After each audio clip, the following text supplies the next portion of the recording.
Patrick Benayoun, bonjour. Bonjour. Je vais commencer par une question qui est volontairement un petit peu provocatrice, un peu. Est-ce que, selon vous, la prospection des agents immobiliers transactionnaires ou des agents commerciaux, quand elle est pratiquée à l'ancienne, elle peut encore être efficace ? Oui, mais à quel point ? Effectivement, elle peut être efficace, mais si on doit la mesurer aujourd'hui avec tous nos concurrents, oui. Il faut véritablement faire preuve de beaucoup d'intelligence pour essayer de concurrencer toutes ces offres digitales. Donc, faire de la prospection à l'ancienne, pourquoi pas ? On n'aura pas de meilleurs résultats que celles qu'on a pu obtenir jusqu'à maintenant, mais pour le coup, je crois que la concurrence est acharnée et il faut vraiment trouver des bonnes pratiques en matière de prospection, aller chercher les bons outils pour, encore une fois, essayer de battre en performance ceux qui nous taillent des croupières. Oui, et aller chercher les bons outils, finalement, c'est, à vous entendre, c'est pourquoi s'en priver s'ils existent. Alors voilà, c'était effectivement les questions qu'on s'est posées. Alors s'ils n'existaient pas, pourquoi ne pas les inventer ? Et maintenant qu'ils existent, pourquoi ne pas les utiliser ? Voilà, c'est la vraie question. Alors, on va parler des outils de la prospection. Vous êtes le cofondateur et le président de List2Keys. Oui. Si j'ai bien compris, c'est une application 100% mobile, intuitive, pour faciliter l'agrégation des informations et de la data afférente à un secteur de prospection. Absolument. Est-ce que vous pourriez me dire quels sont les avantages de cette solution pour mon transactionnaire, mon agent commercial ? Oui, écoutez, avec plaisir. Jusqu'à maintenant, on essayait de retenir un maximum d'informations, je dirais, qu'on ne prenait pas forcément le temps de reporter directement dans les applications quotidiennes de transactions. Oui. On ne rentrait pas le soir fatigué de notre journée de prospection pour aller noter l'intégralité des informations. Là, l'avantage, c'est qu'on l'a dans la poche. Donc, on se balade, on prend des informations, et on peut les noter en un clic, au doigt et à l'œil, directement sur son téléphone portable. Le principe de List2Keys fonctionne avec des étiquettes. En anglais, on dit des tags. Et on va taguer toutes les informations. On va mettre toutes les étiquettes que l'on veut directement à même l'immeuble, à même l'appartement qu'on est en train de visiter, l'immeuble qu'on est en train de croiser. On va pouvoir stocker toutes ces informations, prendre des photos en instantané d'un bien qui est à vendre, d'un bien qui est vendu, et on va les stocker et on n'aura pas besoin de le refaire. Et c'est ça qui est intéressant, c'est qu'on gagne 30% de son temps, on ne refait pas 2 fois les mêmes choses. Oui, mais alors est-ce que je vais pouvoir paramétrer ? Parce que moi, je sais que dans une agence, un tel va être plus rigoureux que l'autre, un tel va donner tel sens à tel mot et tel autre va donner tel autre sens à tel mot. Et donc, je me dis... avec ces tags, je suis certaine de pouvoir avoir une standardisation de l'information. C'est absolument ça. C'est absolument ça. C'était le principe de c'est d'ailleurs le nerf de la guerre, peut-être ? Eh bien oui, parce que la standardisation de la data, ça permet de faciliter les rapprochements. Donc si on est plusieurs à travailler, ou même si on est seul, la performance n'exclut pas de le faire seul. Si on a effectivement noté tous ces appartements de la même manière avec le même tag, c'est beaucoup plus facile à rapprocher. Un client qui me demande 2 pièces au 3e étage, si j'ai un tag 2 pièces et un tag 3e étage, tous les appartements 2 pièces 3e étage vont apparaître immédiatement sur ma cartographie et je vais pouvoir lui montrer que je connais bien mon secteur et instaurer de la confiance. Bon, là, on a parlé des données privées, entre guillemets, les données que moi, agent co ou transactionnaire, je vais pouvoir collecter tout au long de mon métier. Il y a d'autres données publiques. Absolument. Les données dont vous parlez s'appellent des données catchées, de l'anglais catching, attraper. C'est les données qu'on attrape, mais il y a également toutes ces données publiques que l'on a décidé d'agréger dans List2Keys, et notamment toutes ces données publiques sur les prix moyens des biens vendus. On appelle ça la base étalable ou la base DVF. On va chercher donc tous les éléments qui nous permettront, devant un client, de lui apporter la preuve que notre évaluation ou l'estimation qu'on fait de son bien, elle est faite à l'appui de véritables informations probantes. Donc on va chercher chez Etalab, on a nos copains de chez Bien Ici également qui nous apportent leur concours sur tous les biens qu'il y a à la vente sur un secteur donné, et puis voilà, ainsi de suite. On va agréger toutes les données qu'il nous est possible pour donner des vrais moyens d'expertiser un bien.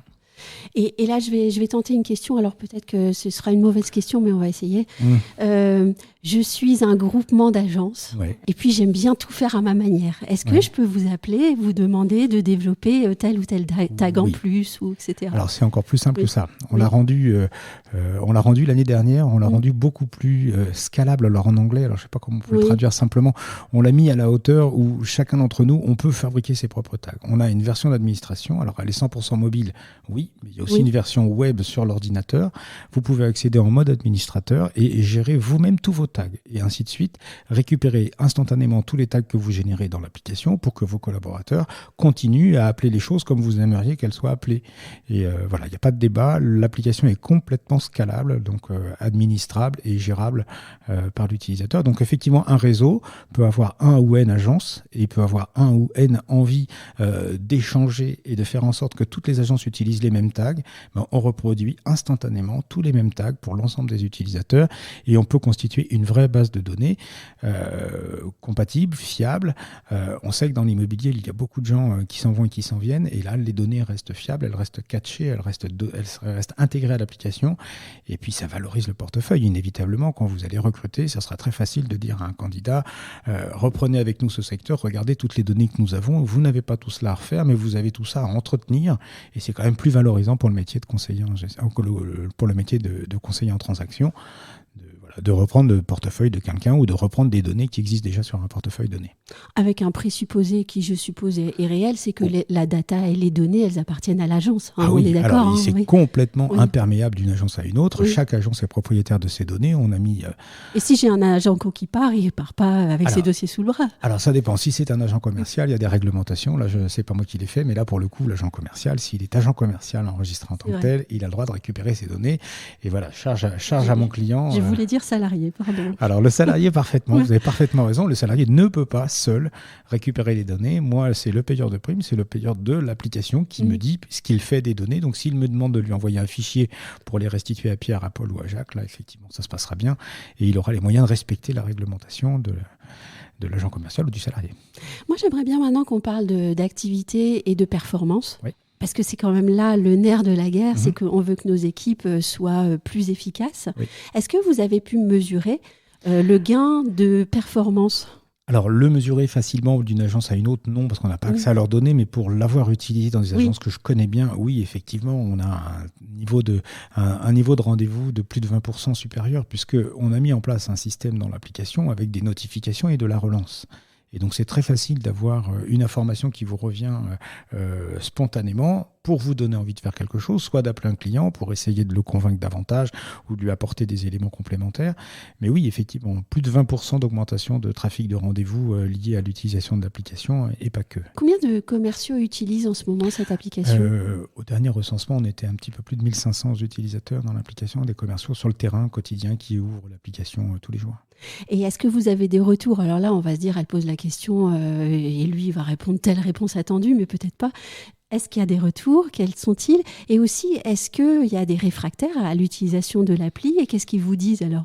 Le plus gros frein à l'utilisation d'un outil comme le nôtre aujourd'hui, c'est notre impossibilité de pouvoir connecter avec tous les outils de transaction du marché. Donc Listcookies s'est doté d'API. Des API, ce sont des petits connecteurs qui vont pouvoir interagir avec avec une plus grande interopérabilité sur les outils du marché, sauf qu'on ne fait pas la décision de notre confrère. Donc aujourd'hui, il y a des utilisateurs qui me disent « j'aimerais bien pouvoir faire en sorte que quand j'écris un nom à un endroit, que ça l'envoie dans l'autre. » Ça ne dépend pas que de moi. Moi, mon API est prête, l'API publique est publiée, elle est directement sur notre site internet. On a déjà des gros partenaires que je ne citerai pas parce que c'est ni le lieu ni le moment, mais j'ai déjà des gros partenaires qui ont pris la décision d'interagir avec nous et ça marche plutôt bien.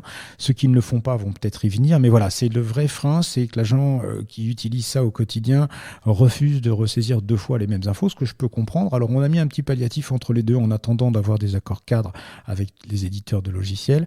On a mis en place un système d'import de CSV, alors les amateurs comprendront, mais on importe des fichiers Excel avec des adresses et on les impacte immédiatement sur la carte sur son téléphone et on sait où sont nos clients, les boîtes aux lettres qu'on est déjà allé visiter, etc., ce qu'on a pu faire. Donc voilà, on a trouvé, entre guillemets, à mi-chemin, un bon compromis pour ceux qui hésitaient encore. Voilà, j'espère qu'à l'écoute de cette émission, ils auront envie de revenir voir un petit peu ce qui les avait empêchés de le faire la première fois. Et pour terminer, si vous le voulez bien, on va sortir du cadre de cette application et on va parler d'autre chose. Ça s'appelle PropTech-In. Exactement. C'est une plateforme digitale qui est dédiée... Et pas que. Donc c'est une plateforme digitale qui est dédiée aux acteurs de la PropTech. Oui. Vous l'avez créée ?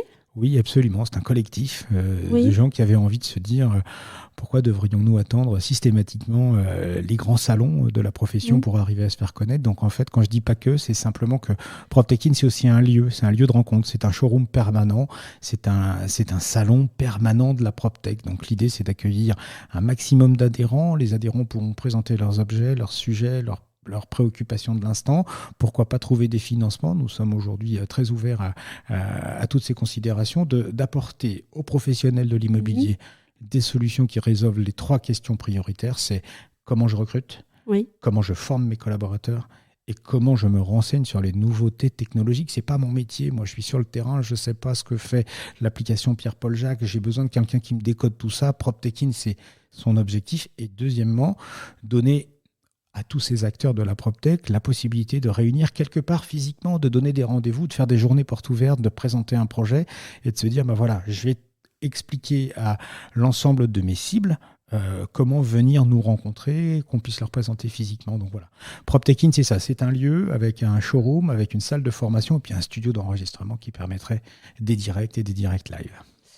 Et alors, qu'est-ce qui vous anime, vous, personnellement, entre List2Keys, PropTech-In, peut-être d'autres choses que vous avez à l'esprit et qui sortiront bientôt, mais qu'est-ce qui vous anime dans votre vie d'entrepreneur ? Alors, je suis déjà pas mal occupé avec ces sujets. Quand je parle de PropTech-In, c'est plutôt l'opportunité de développer un think tank, un endroit où on pense qu'on peut encore bouger les lignes dans cette profession. Oui. Vous l'avez très bien introduit tout à l'heure en disant, est-ce qu'en continuant à faire comme avant, on va arriver à avoir des résultats différents ? Moi, j'ai envie de dire comment faire et comment adopter dès maintenant les meilleures pratiques possibles pour encore aller plus loin dans notre métier. L'humain n'est pas à sortir de l'équation. L'humain va rester dans l'équation de l'immobilier. On ne fera pas de l'immobilier sans l'humain. Donc, notre objectif fondamental, c'est comment on peut déplacer les lignes en bon esprit, en bonne intelligence et quel est l'avantage pour l'utilisateur d'utiliser la solution de Pierre, de Paul et de Jacques et pourquoi pas Pierre, Paul, Jacques en même temps dans le même outil. Et c'est la vocation de List2Keys, c'est d'essayer d'agréger tous ces différents outils, ces plateformes. Un grand merci Patrick Bénézion. Avec plaisir. Merci à vous tous. Merci.